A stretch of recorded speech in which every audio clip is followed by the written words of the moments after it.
Before we even get started, I want you to take a moment and just think. Cast your mind back to the last time you walked into your house and something seemed a little off. Maybe a door you were sure you'd closed was now slightly ajar. Perhaps a light was burning that you distinctly remembered turning off. Or maybe it was just a feeling, a subtle shift in the air, a sense that something wasn't quite right. Most of us simply dismiss those moments. We tell ourselves we're tired, or forgetful, or just a little too paranoid. The three individuals whose stories we're sharing tonight made that very same assumption. For two of them, that choice nearly cost them their lives. Tonight, we're diving into three true accounts where someone was being watched or followed or was unknowingly sharing their space with a person they never knew was there. These aren't old wives' tales or campfire stories. These are real, documented occurrences that utterly change people's lives. I'm going to walk you through each one carefully because the small details here truly matter. And those details are precisely what make these stories so hard to forget. Let's begin.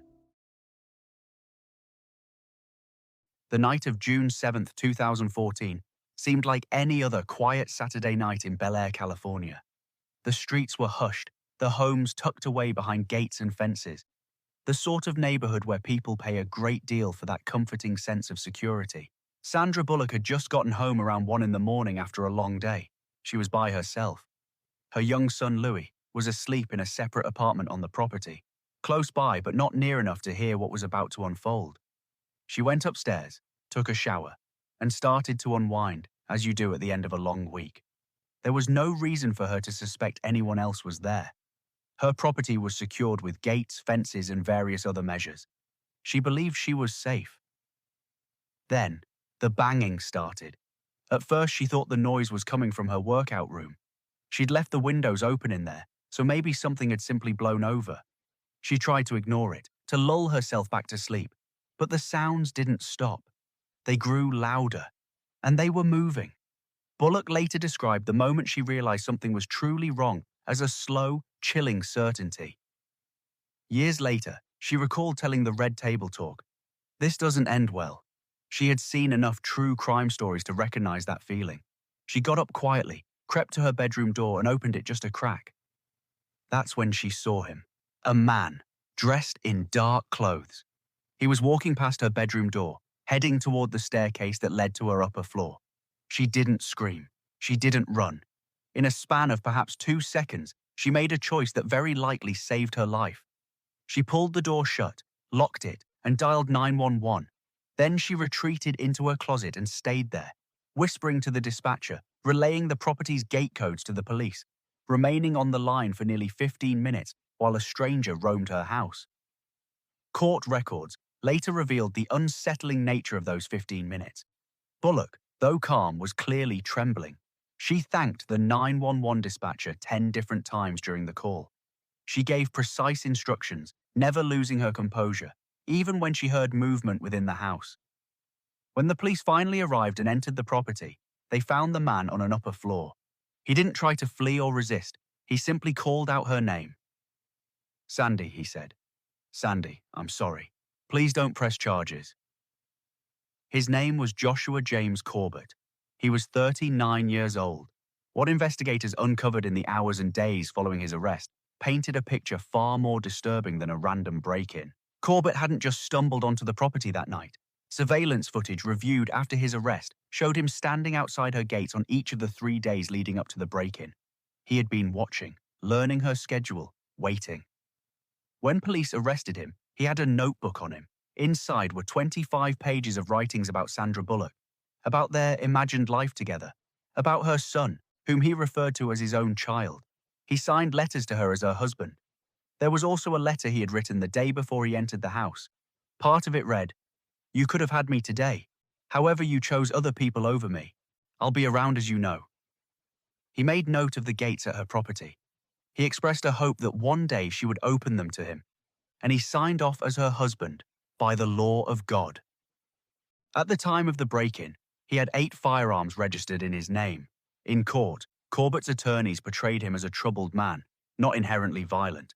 In 2017, he pleaded no contest to 1 felony count of stalking and 1 count of first-degree residential burglary. He received 5 years of probation, a 10-year restraining order and was mandated to seek mental health treatment. Many felt the sentence wasn't enough. Bullock herself has spoken about the severe PTSD that followed.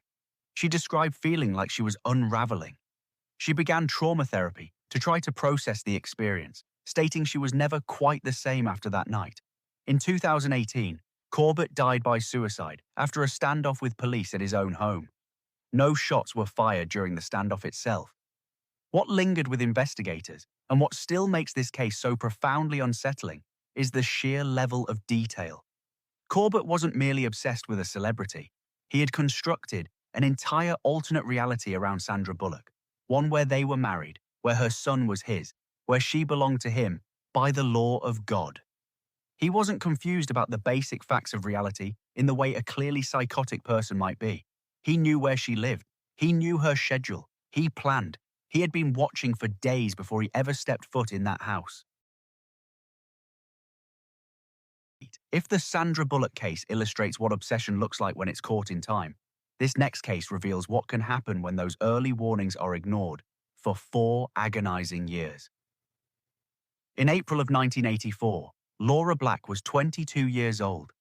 She had just begun her dream job as an electrical engineer at a defense contractor called Electromagnetic Systems Laboratory, or ESL, in Sunnyvale, California.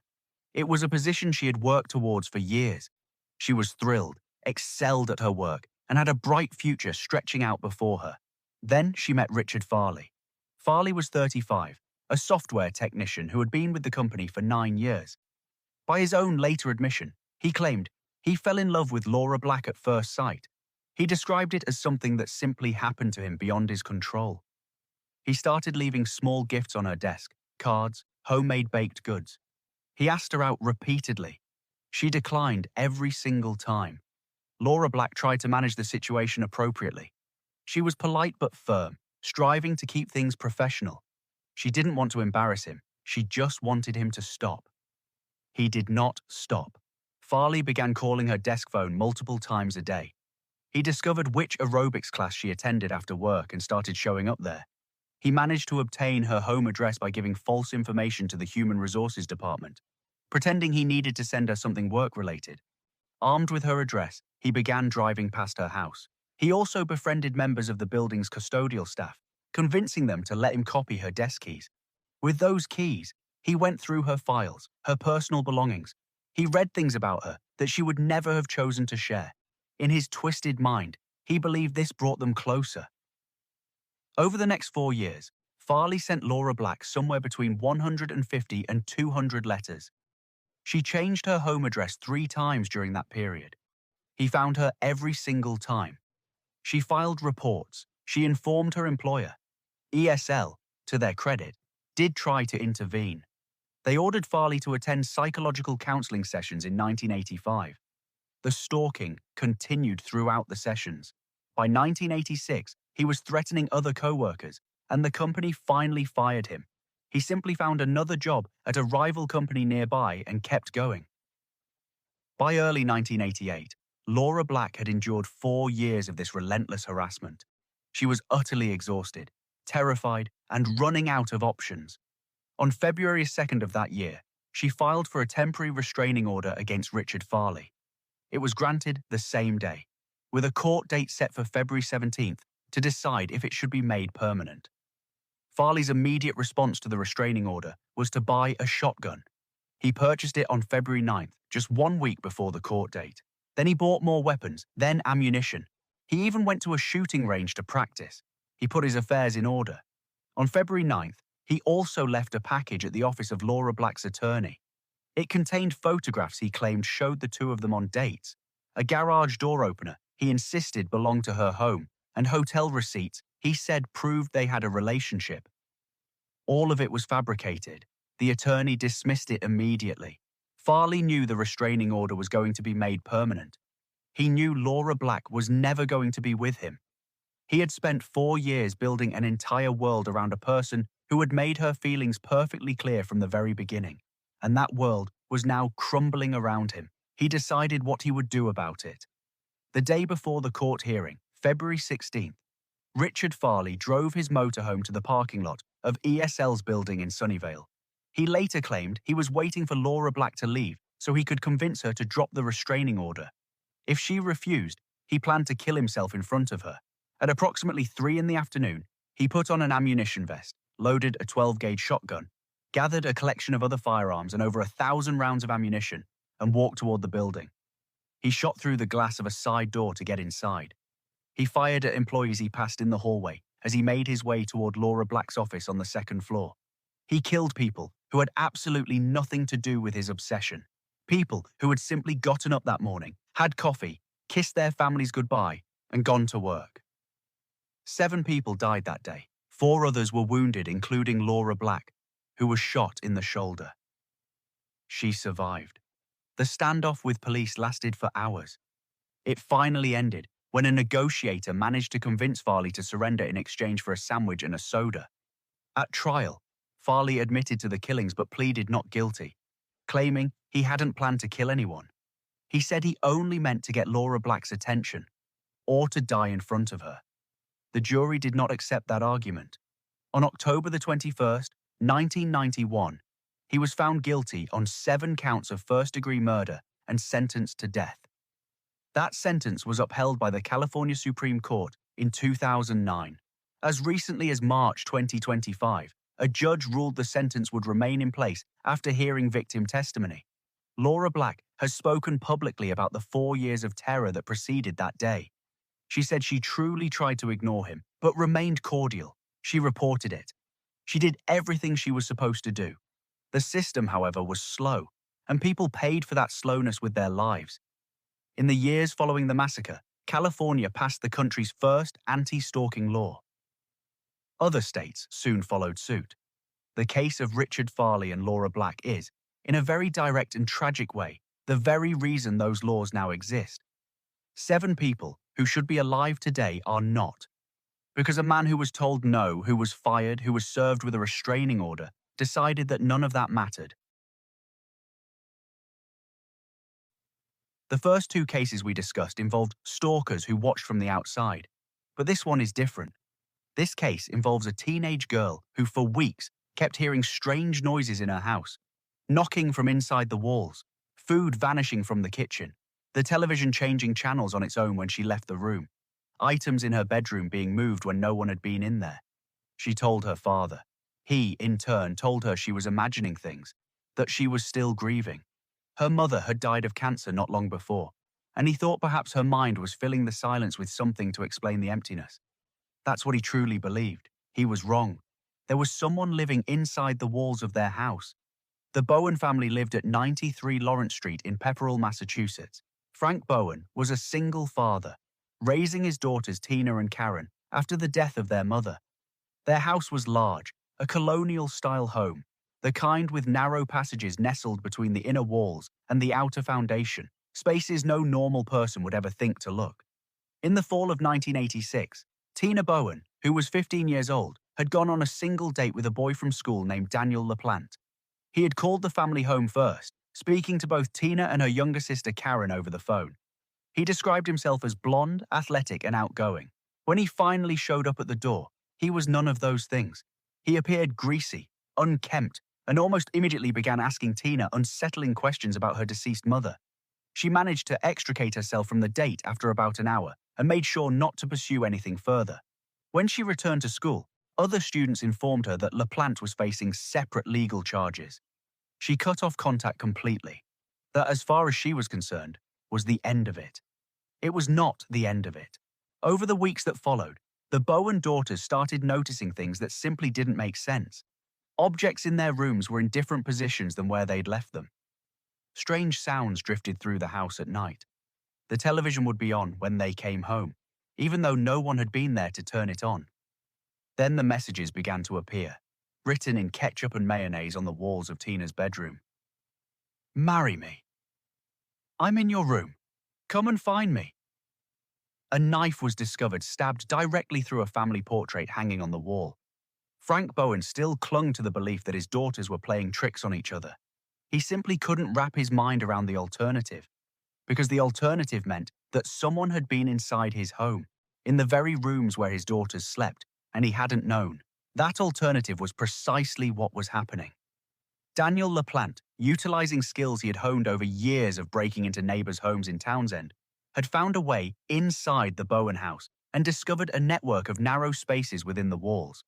Triangular pockets existed between the foundation and the inner walls, spaces barely wide enough for a person. He had been crawling through them, observing the family through vents, emerging when they left, eating their food, moving their belongings. He had been doing this for weeks, possibly even longer. On the evening of December 8th, Tina and Karen Bowen came home with a friend. They were immediately alarmed. Every radio in the house was blaring. Every light was on. Every television was playing at full volume. Frank Bowen began going room to room searching. He opened a closet door. Inside stood a 16-year-old boy with his face painted, wearing a Native American-style jacket and a ninja mask. His hair spiked. He was holding a hatchet and a steel wrench. Both items were Frank's own, taken from his bedroom. Daniel LaPlante told Frank to gather the girls and go to the bedroom. He told them to stay there. Frank positioned himself between the intruder and his daughters, ushering them down the hallway. He managed to slam the bedroom door shut and wedge it closed. Tina, in a moment of pure courage, climbed out the bedroom window and jumped. She ran to the neighbor's house and called 911. That swift decision very likely saved all their lives. When officers arrived and searched the house, LaPlante was gone. He had vanished back into the walls.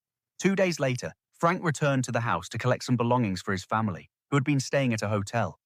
As he pulled up to the house, he saw Daniel LaPlante standing in a bedroom window, looking directly back at him. He immediately called the police. When Officer Stephen Besanson entered the house, he found something that stopped him cold. On the wall to the right of the front door, a knife had been stabbed through a family photo. Written in marker on the photo were the words, "I'm still here. Come find me." On another wall, another photo, another knife. "I'm going to kill you all." Police searched the house a second time. This time, they found a hidden door behind a bookshelf. Behind it, they discovered LaPlante, hiding in a narrow triangular space in the corner of the bathroom, bounded on two sides by the concrete foundation and the inner wall. He had clearly been living there for weeks. He was arrested. When investigators examined the rest of the house, they uncovered a system of tunnels and tiny passages connecting different parts of the walls. He had been moving through the house as if it were his own, positioned near vents in the ceiling above the master bedroom, allowing him to look down into the room where the family slept. Because LaPlante was 16, he was processed through the juvenile system. He was charged with armed assault, breaking and entering, and armed burglary. His mother eventually secured his release on a $10,000 bail, which she raised by remortgaging her house. He was released from juvenile detention in October 1987. Less than 2 months later, on December 1st, Andrew Gustafson came home from work to find his wife Priscilla dead in their bedroom. Priscilla was a nursery school teacher. She was pregnant. She had been raped and shot twice at point-blank range. In the bathrooms of the home, Andrew found his 2 young children, Abigail, age 7, and William, age 5. Both had been strangled and drowned. Police identified LaPlante as a suspect almost immediately. He fled when officers came to speak with him, leading police on a chase through a lumberyard, stealing a van, briefly taking a woman hostage, and was finally captured hiding in a dumpster. In 1988, LaPlante was sentenced to 3 consecutive life sentences. He has remained incarcerated since. His case is the reason you have likely heard the term frogging, the practice of secretly living inside someone else's home. It is the case that the Lifetime Network documented, the case that Investigation Discovery called Killer in the Walls. For the Bowen family, the strange noises, the moved objects, the messages written in condiments on their daughter's bedroom wall were not a haunting. They were a teenage boy with a hatchet, crawling through their walls, watching them sleep. Frank Bowen had told his daughters they were imagining things. He couldn't have known the true horror. But the truth was there the whole time, hiding in the spaces between the walls, waiting. 3 cases, 3 individuals who believed the threat was external, who thought their locks were sufficient, who hoped their fear would eventually subside. Sandra Bullock sat in her closet for 15 agonizing minutes, on the phone with a 911 dispatcher, while a man who believed he was her husband roamed her home. She survived. She spent years in therapy afterward and has stated she was never quite the same. Laura Black filed reports. She changed her address 3 times. She obtained a restraining order. She did everything correctly, and she still got shot. 7 people around her did not survive. Their deaths ultimately led to the very first anti-stalking laws in the United States. The Bowen family thought their house was haunted. They believed the knocking in the walls was grief, or the pipes, or just their imaginations playing tricks on them. It was a 16-year-old boy with a painted face and their father's hatchet.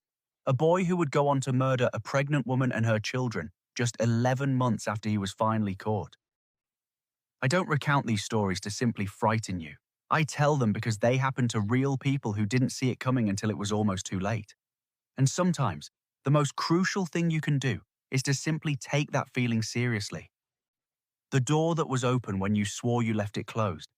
The light that is on when you know you turned it off. That quiet, unsettling certainty that something is just not right. Take it seriously. Thank you for watching. If this is your first time here, consider subscribing. New cases go up every week. Stay safe out there, and I'll see you next time.